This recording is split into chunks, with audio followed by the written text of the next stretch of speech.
Bonjour et bienvenue à ce nouveau cours sur les lois à densité. Et on va commencer tout de suite par remarquer que loi à densité, c'est pluriel au niveau des lois.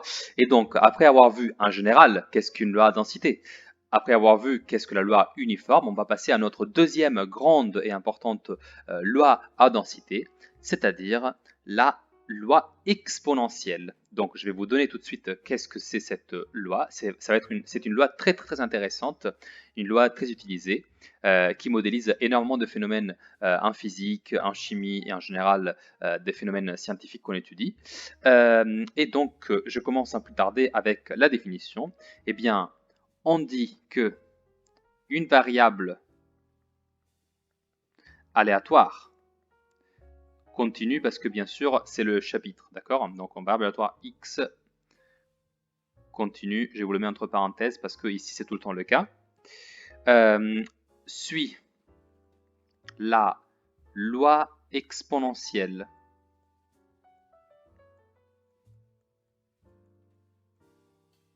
de paramètres qu'on appelle lambda strictement positif si sa densité est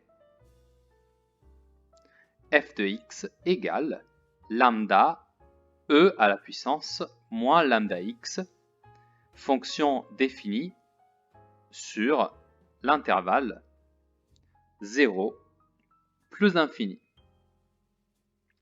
Alors je vous assure juste les parties vraiment très importantes. Alors déjà, lambda, il doit forcément être positif. Et ensuite, on a une loi qui s'appelle du coup loi exponentielle définie sur un intervalle qui est 0 plus infini. Et sa densité, c'est lambda fois e à la puissance moins lambda x. D'accord? Alors, qu'est-ce qu'on peut déjà dire? Pourquoi il y a un repère juste à côté? C'est pour vous faire des exemples, d'accord?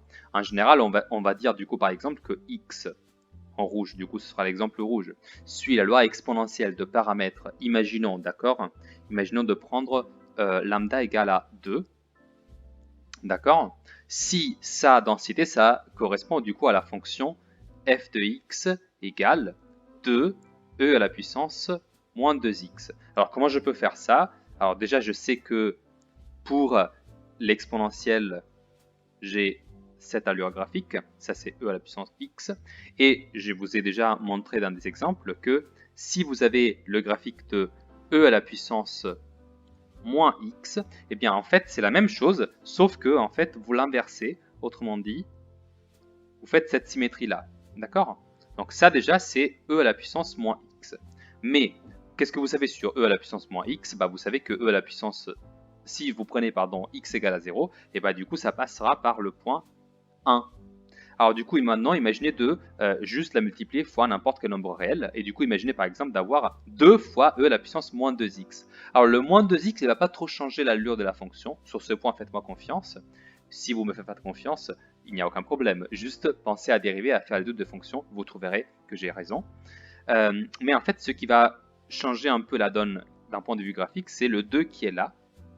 Et qui fait que du coup, son petit graphique ne passera pas par 1, mais notamment par 2. Parce que si x est égal à 0, vous voyez, ça va passer du coup par le point 0, 2. Donc si je prends mon repère un peu plus grand et plus précis du coup ici, je me fais 1, 2. Et du coup, comme la fonction est définie exclusivement à partir de 0 vers plus l'infini, son allure graphique ce sera à peu près celle-ci. D'accord? Donc, ça, c'est dans le cas où on a dit lambda égale à 2, mais faisons un autre exemple. Imaginez par exemple de prendre du coup une nouvelle loi exponentielle de paramètres, cette fois-ci 0,5.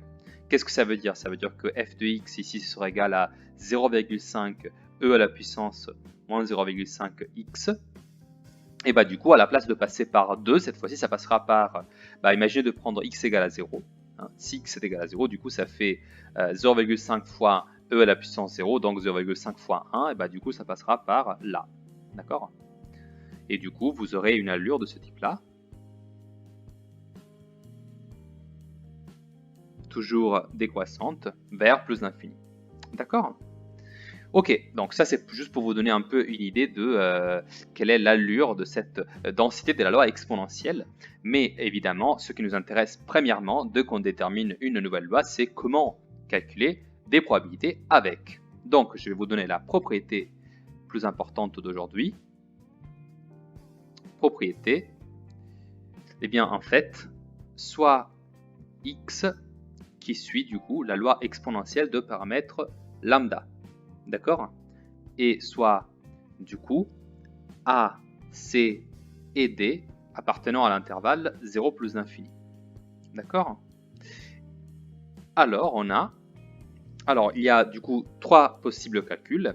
Le premier, c'est quelle est la probabilité que C soit inférieur ou égal à X, inférieur ou égal à D. Je vais vous le dire dans un instant. Le deuxième, c'est la probabilité que X soit inférieur ou égal à une valeur réelle A. Et enfin, la troisième possibilité, c'est de devoir déterminer la probabilité du type X supérieur ou égal à A. Bien sûr, ça ne changera rien si jamais vous considérez les inclusions strictes à la place, parce que comme je vous ai déjà expliqué, en fait, passer d'une inclusion large à une inclusion stricte, ça change d'une valeur égale à 0, parce que en fait, vous incluez un événement qui a comme probabilité juste 0, et du coup, en fait, ça ne change rien. Laissez-moi donc les effacer. Et du coup, ce que je vais faire maintenant, c'est de vous montrer comment on calcule ces 3 cas de probabilité. Et en fait, vous remarquerez, c'est tous les cas possibles. D'accord? Soit vous avez dans votre graphique que vous voulez calculer du coup la probabilité entre deux réels, C et D. Donc on parle, si vous prenez par exemple l'exemple rouge, on parlera de cette probabilité-là. Si on considère la probabilité que x soit inférieur ou égal à A, du coup, vous devez imaginer que vous fixez ici A et que vous prenez du coup la probabilité orange suivante. Et il y a l'autre cas, du coup, le cas où vous considérez x supérieur ou égal à A, et bien dans ce cas-là, du coup, vous prenez la probabilité violette, et du coup, c'est la probabilité qui arrive jusqu'à plus l'infini. Et du coup, vous allez voir, pour faire ce calcul, comme l'intégrale jusqu'à plus l'infini, on ne sait pas trop ce que ça veut dire, on va utiliser une petite astuce pour s'en sortir. Ne vous inquiétez pas, on va le démontrer. Alors, je vais du coup vous donner les 3 formules, et pour ce faire, je procède en fait directement à vous donner la preuve. Et donc, je vais d'abord faire la preuve et après vous dire quelles sont les 3 formules qu'on va caser ici, ici et ici. Je commence par la première, du coup, c'est calculer la probabilité que C soit inférieur ou égal à 30x, inférieur ou égal à D. Qu'est-ce que ça veut dire ça? Ça veut dire faire l'intégrale entre C et D de la fonction lambda e à la puissance moins lambda x en dx. Et heureusement, en fait, ça c'est très simple. Pourquoi c'est très simple? Parce qu'on connaît en fait une primitive de e à la puissance moins lambda x. Et oui, on la connaît. D'ailleurs, ici, vous pouvez déjà la voir presque. Parce qu'il suffit de faire un tout petit passage pour la voir de façon explicite. Regardez, si j'écris moins ici et moins à l'intérieur, vous voyez que je ne change pas le signe globalement. Mais pourquoi j'ai intérêt à faire ça? Parce que du coup, maintenant, j'ai moins lambda e à la puissance moins lambda x en dx. Et ça veut dire que ce morceau-là, maintenant, qu'est-ce que c'est? Eh bien, ça, c'est la dérivée de e à la puissance moins lambda x. Effectivement, si vous dérivez e à la puissance moins lambda x, bah, vous obtenez du coup moins lambda, qui est du coup la dérivée de moins lambda x, fois l'exponentielle qui se réplique elle-même, parce que la dérivée de l'exponentielle, c'est toujours lui-même. Ok, du coup, ça veut dire que ici, je peux écrire que une primitive, c'est e à la puissance moins lambda x, tout simplement. Et je ne dois pas oublier que devant l'intégrale, ici, vous voyez bien, j'avais un signe moins. Et du coup, il faut que je répète le moins ici, d'accord, devant la valeur de l'intégrale, qui du coup est considérée entre c et d. D'accord? Je peux effacer ce que j'avais fait juste en dessous, c'est une remarque qui n'est plus nécessaire. Et maintenant, je procède à faire ce calcul. Du coup, ça va donner moins, parenthèse, et là j'ai e à la puissance moins d, moins lambda d, lambda est constante du coup, moins e à la puissance moins lambda c. D'accord? Mais comme il y a le moins, bah, du coup, je vais trouver e à la puissance moins lambda c qui change de signe, du coup, moins e à la puissance moins lambda d qui change de signe lui aussi. Du coup, en fait, c'est particulièrement simple à mémoriser parce que ici, vous avez juste, en fait, e à la puissance moins lambda c. Et du coup, vous voyez bien que ici, j'avais c et vous retrouvez c juste ici, auquel je soustrais, ce qui est logique parce que vous savez, les intégrales, c'est toujours des soustractions entre deux valeurs, les deux évaluations de la primitive, e à la puissance moins lambda d.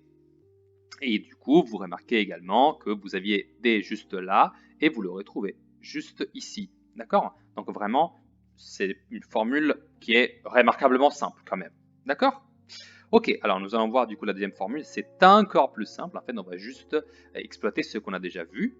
On veut calculer maintenant la probabilité que x soit inférieur ou égal à a. Ok? Mais nous, on sait quoi? Que ça, c'est équivalent à quoi en fait? Eh bien, je vous rappelle que cette loi, la loi est définie sur l'intervalle 0 plus l'infini.